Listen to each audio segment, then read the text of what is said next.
ನಮಸ್ಕಾರ ಸ್ನೇಹಿತರೆ, IPL 2024ಕ್ಕಾಗಿ RCB ತಂಡ ಯಾವ ರೀತಿಯಾಗಿದೆ, ತಂಡದಲ್ಲಿ ಯಾರಿಗೆಲ್ಲ ಸ್ಥಾನ ನೀಡಲಾಗಿದೆ ಗೊತ್ತಾ?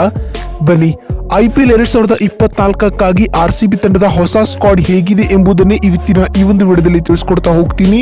ಹಾಗಾಗಿ ವಿಡಿಯೋವನ್ನ ಕೊನೆವರೆಗೂ ನೋಡಿ ಬಂಧುಗಳೇ. ಅದಕ್ಕಿಂತ ಮುಂಚೆ ನೀವು ಕೂಡ RCB ತಂಡದ ಅಪ್ಪಟ ಅಭಿಮಾನಿಗಳಾಗಿದ್ದರೆ ತಪ್ಪದೆ ಈ ಕೂಡಲೇ ಈ ವಿಡಿಯೋಗೊಂದು ಲೈಕ್ ಮಾಡಿ ಮತ್ತು ಅಗತ್ಯವಾಗಿ ಚಾನೆಲ್ಗೊಂದು ಸಬ್ಸ್ಕ್ರೈಬ್ ಮಾಡಿ. ಹೌದು ಸ್ನೇಹಿತರೆ, IPL ಸೀಸನ್ 17ರ ಹರಾಜು ಪ್ರಕ್ರಿಯೆ ಇದೀಗ ಮುಕ್ತಾಯಗೊಂಡಿದೆ.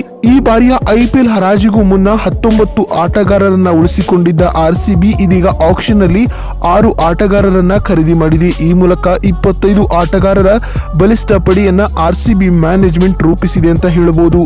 ಅದರಂತೆ IPL 2024ರಲ್ಲಿ RCB ತಂಡವು ಯಾವ ಒಂದು ಹೊಸ ತಂಡದೊಂದಿಗೆ ಕಣಕ್ಕಿಳಿಯಲಿದೆ ಮತ್ತು ತಂಡ ಯಾವ ರೀತಿಯಾಗಿದೆ ಅಂತ ನೋಡ್ತಾ ಬರುವುದಾದ್ರೆ, ಮೊದಲನೇದಾಗಿ Faf du Plessis South Africa, ನಂತರ ವಿರಾಟ್ ಕೊಹ್ಲಿ ಮತ್ತು Glenn Maxwell, Rajat Patidar, Dinesh Karthik, Anuj Rawat, Cameron Green Australia, Reece Topley England, Suresh Prabhu Desai Bharat, Will Jacks England, Mahipal Lomror Bharat ಮತ್ತು ಮನೋಜ್ ಭಾಂಡ್ಗೆ ಇಂಡಿಯಾ, ಹಿಮಾಂಶು ಶರ್ಮಾ ಭಾರತ, ಮೊಹಮ್ಮದ್ ಸಿರಾಜ್ ಭಾರತ ಮತ್ತು Rajan Kumar Bharat, Vijay Kumar Vyshak Bharat, Akash Deep Bharat, Karn Sharma Bharat, Mayank Dagar Bharat, Alzarri Joseph West Indies. ಈ ಬಾರಿಯ ಆಕ್ಷನ್ ನಲ್ಲಿ ಇವರನ್ನ 11.50 ಕೋಟಿ ರೂಪಾಯಿ ನೀಡಿ ಖರೀದಿ ಮಾಡಿದೆ.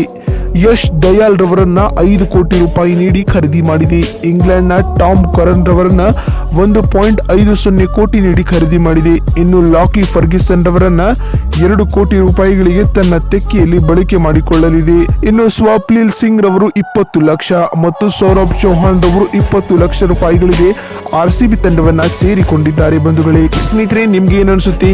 ಈ ತಂಡವನ್ನ ಇಟ್ಟುಕೊಂಡು ಈ ಬಾರಿಯ IPL ಕಪ್ ಅನ್ನ RCB ತಂಡ ಗೆಲ್ಲುತ್ತದೆ ಎನ್ನುವ ಹಾಗಿದ್ದರೆ ಕಾಮೆಂಟ್ ಬಾಕ್ಸ್ ಅಲ್ಲಿ ಈ ಸಲ ಕಪ್ ನಮ್ದೆ ಅಂತ ಕಾಮೆಂಟ್ ಮಾಡುವುದನ್ನ ಯಾವುದೇ ಕಾರಣಕ್ಕೂ ಮರಿಬೇಡಿ ಸ್ನೇಹಿತರೆ. ವಿಡಿಯೋವನ್ನ ಇಲ್ಲಿವರೆಗೂ ನೋಡಿದ್ದಕ್ಕಾಗಿ ಧನ್ಯವಾದಗಳು.